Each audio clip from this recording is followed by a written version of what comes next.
tahun 2016 jadi momen penting nih buat negara-negara ASEAN. Soalnya negara-negara itu berkomitmen untuk melaksanakan program yang namanya Masyarakat Ekonomi ASEAN. Kita singkat aja jadi MEA ya. Nah, MEA ini memudahkan suatu negara menjual barang dan jasa ke negara lain. Ada kerjasama dalam 3 bidang di MEA ini. Ekonomi, keamanan dan politik, lalu sosial budaya. Nah, gimana dengan Indonesia? Indonesia terkenal dengan sumber daya alam dan sumber daya manusia yang melimpah. Kalau masalah alam, ya udahlah ya, semua juga udah tahu Indonesia luar biasa. Yang jadi masalah ya SDM kita. Jumlah penduduk Indonesia itu sekitar 250 juta jiwa. Jumlah segitu sama dengan jumlah gabungan penduduk Malaysia, Thailand, Filipina, dan Myanmar. Kalau ngeliat dari jumlah, harusnya kita bisa unggul dong di MEA.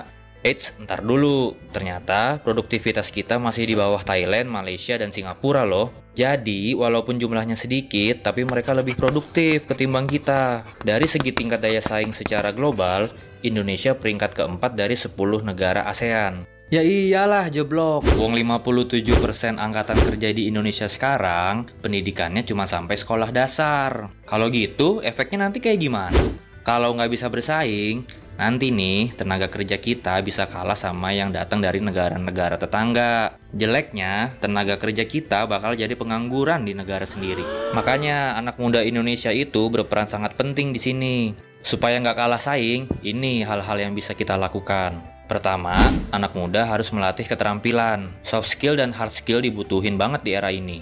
Kedua, kita harus bisa jadi corong sosialisasi kepada masyarakat tentang MEA ini. Ya, supaya yang lain bisa sadar dan tahu kalau sekarang saatnya pasar bebas di ASEAN. Ketiga adalah wirausaha. Kan anak muda Indonesia kreatif-kreatif banget tuh. Nah, coba deh bikin usaha sendiri. Seenggaknya itu bisa ngebuka lapangan kerja baru dan ekonomi pasti tumbuh kan?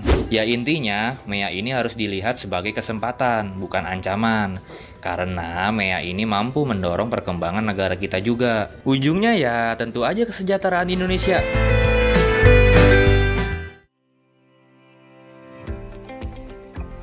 Assalamualaikum warahmatullahi wabarakatuh. Hai siswa-siswi kelas 6 dimanapun kalian berada. Apa kabar kalian hari ini? Semoga kalian senantiasa dalam keadaan sehat walafiat, tanpa kurang suatu apapun. Dan yang paling penting, kalian tetap semangat, ceria, karena kalian adalah anak-anak yang luar biasa. Jumpa lagi bersama dengan Miss Asni dalam video pembelajaran yang akan menemani kalian belajar dari rumah. Semoga apa yang nanti akan Miss Asni sampaikan dapat bermanfaat untuk kita semua. Nah, kalian baru saja melihat sebuah tayangan. Apa yang bisa kalian ambil dari tayangan tersebut? Ya, betul. Jadi ternyata MEA itu menjadi sebuah tantangan untuk kita sendiri nih. Kita sebagai masyarakat Indonesia, apalagi kalian sebagai anak-anak muda yang kelak akan mengisi, yang kelak akan menjadi orang-orang penting di Indonesia. Maka kira-kira apa yang bisa kamu lakukan dengan adanya pasar bebas di dunia, terutama di ASEAN ini. Seperti itu. Nah, masih ingat kan MEA itu apa? MEA adalah kependekan dari Masyarakat Ekonomi ASEAN atau biasa disebut dengan AEC, ASEAN Economic Community. Itu adalah sebuah bentuk kerjasama ekonomi antar negara-negara ASEAN. Adapun tujuan dari dibentuknya MEA itu adalah untuk menciptakan pertumbuhan ekonomi yang seimbang di antara negara-negara anggota ASEAN. Kemudian juga ingin menjadikan ASEAN sebagai pasar tunggal dan pusat produksi. Dengan adanya MEA ini, maka setiap negara mempunyai kemudahan dalam menjual dan membeli barang serta jasa antar negara.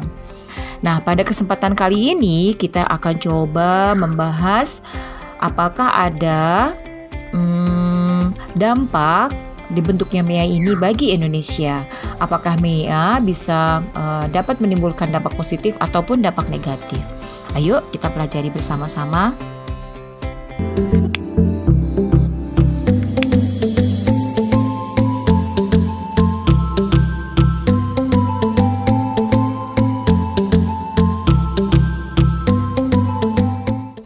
Baiklah, sebelum kita membahas lebih jauh, kita buka pembelajaran kita hari ini dengan membaca basmalah bersama-sama dan doa pembuka belajar. Bismillahirrahmanirrahim. Rabbi zidni ilman warzuqni fahman. Amin ya rabbal alamin. Apa yang akan kita pelajari hari ini?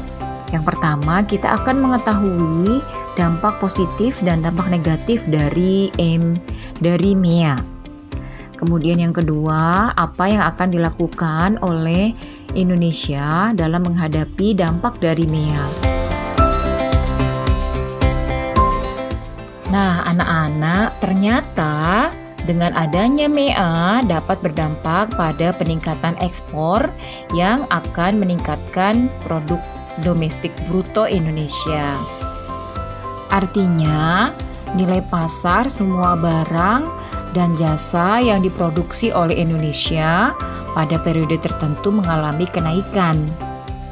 Nah, selain itu, dengan adanya masyarakat ekonomi ASEAN atau MEA ini membuka kesempatan yang sangat besar bagi para pencari kerja karena banyak tersedia lapangan kerja dengan berbagai kebutuhan akan keahlian yang beraneka ragam. Selain itu, akses untuk pergi ke luar negeri dalam rangka mencari pekerjaan juga menjadi lebih mudah, bahkan bisa jadi tanpa ada hambatan tertentu. Selain itu juga, MEA juga menjadi kesempatan yang bagus bagi para wirausahawan untuk mencari pekerja terbaik sesuai dengan kriteria yang diinginkan. Para tenaga kerja Indonesia juga dapat bekerja di negara anggota ASEAN dengan bebas dan sesuai dengan keterampilan yang dimilikinya.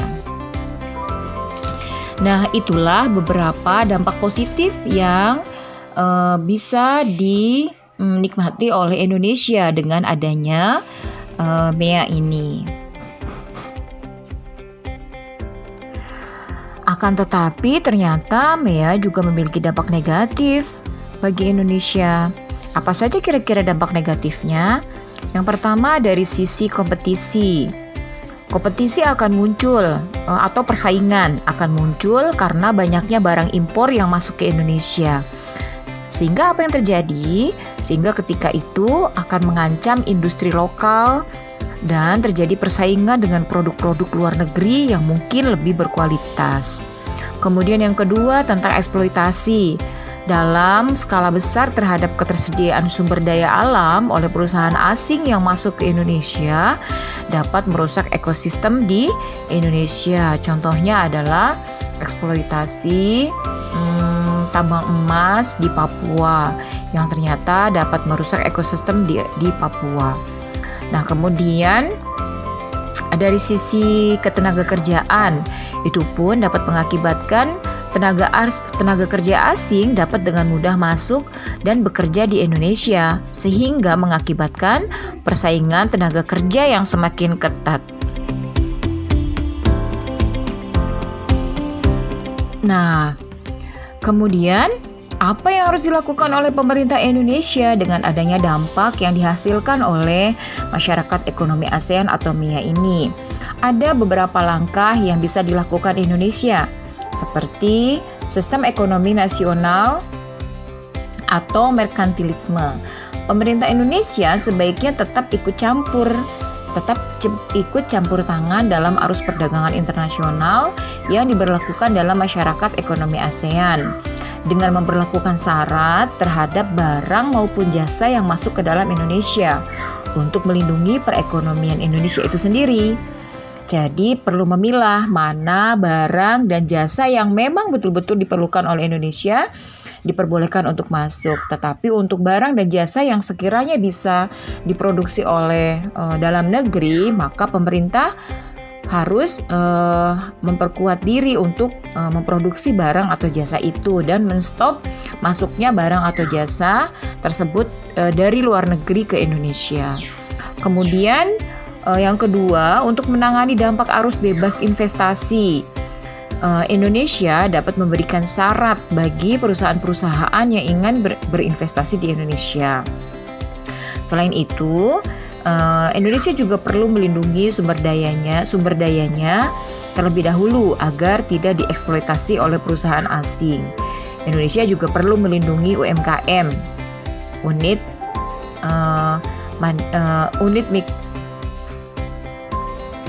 UMKM itu adalah usaha mikro, kecil, dan menengah dari persaingan dalam perdagangan internasional.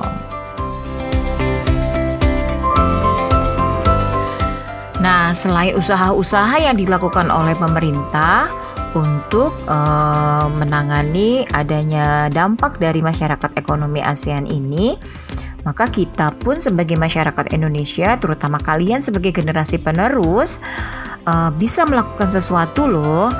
Salah satunya adalah yang pertama kalian yang bisa dilakukan untuk saat ini adalah belajar dengan giat.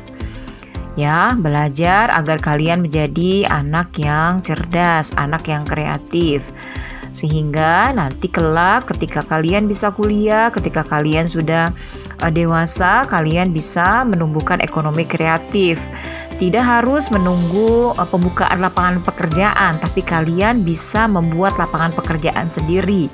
Kalian buat perusahaan-perusahaan sendiri, dan bisa mendirikan perusahaan sendiri, artinya kalian sudah bisa membuka lapangan pekerjaan bagi masyarakat Indonesia yang lainnya.